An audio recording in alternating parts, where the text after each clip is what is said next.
The magician will now attempt to trap a spirit using nothing but this ordinary, bright-colored handkerchief. An accessory no well-dressed masked man should be without. He shows us that there is nothing on either side of the handkerchief, except for the chic and stylish pattern. He places the handkerchief down onto the table and magically summons a spirit. Do you see it? Of course not. Spirits are invisible. But just to make sure it doesn't escape, the magician folds in the corners of the handkerchief, trapping the invisible spirit inside. But I still don't believe there's a spirit in there. So he's got some convincing to do. And what's that? Look what just popped up. Maybe there's something inside after all. Better calm it down before things get out of hand. Nope, this little guy wants to come out and play. He's gone. And I bet he won't call in the morning either. So that's how you play around with spirits. So, did the magician really trap an invisible spirit in his handkerchief? If you think so, you might be enjoying some spirits of your own. Of course, there's a secret. Aside from the obnoxious pattern, this seems like a very ordinary handkerchief. But in the magician's warehouse, nothing is ordinary. Secretly sewn into one corner of the handkerchief is a small wire rod. When he presses down on the end of this rod, it makes the handkerchief pop up and appear as if a spirit is trapped inside. Take a look at how harmless the gimmick really is. Just a thin piece of very stiff wire.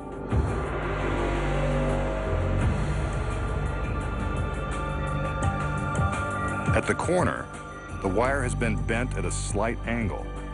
This bend gives the magician the leverage he needs to make the wire rod lift the handkerchief.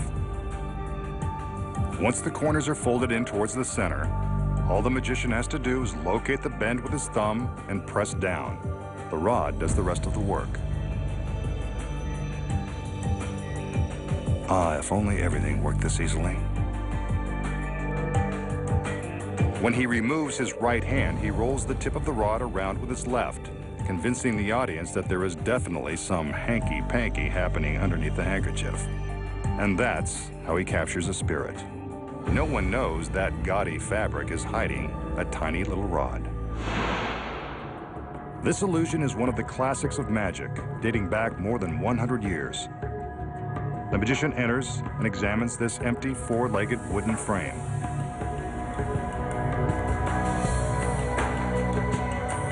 From the round top, he lowers a chain. Next, his beautiful assistants wheel in a clothing rack filled with costumes, though most of their wardrobe could probably fit in a coin purse.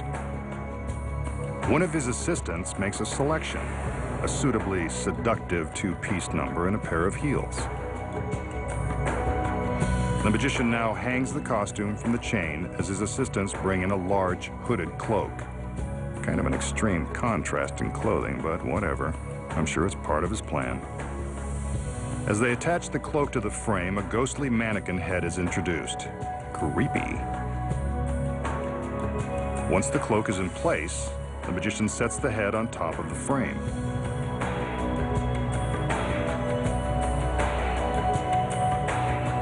The cloak's hood is pulled up and over the head, and the assistants spin the entire frame.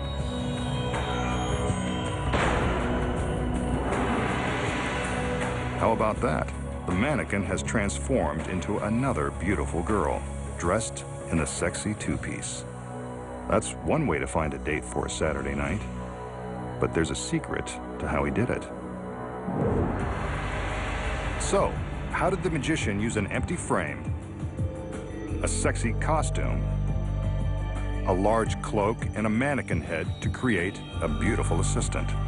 The secrets are incredibly simple. As the assistants wheel in the clothing rack, the girl who will materialize secretly sneaks in, hidden by the costumes. While the magician is busy hanging the sexy outfit on the chain, his assistants prepare to bring him the large cloak. They hold it open so that it will hide the girl's path from behind the wardrobe rack to her next hiding spot, behind the frame. Once the assistants out front have closed the front of the cloak, the girl can slip inside the frame unnoticed.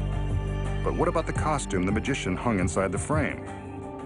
The hollow base of this unit is constructed with flexible rubber pockets to hide the clothes. As the two assistants are adjusting the cloak, the girl inside is busy hiding the duplicate costume and shoes in the hollow base. The mannequin head is placed on the frame and the hood is pulled into position. The hood secretly contains a wire frame which allows it to hold its shape when the girl inside removes the head.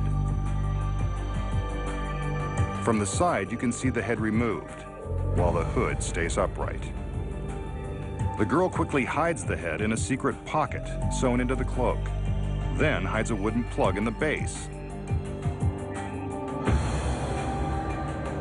leaving a space for her to stand up for her glamorous appearance. The two assistants quickly remove the cloak with its gimmicked hood and secret pocket, and all attention focuses on the appearance of the lovely lady. Once again, the women do all the work, and the magician gets all the glory.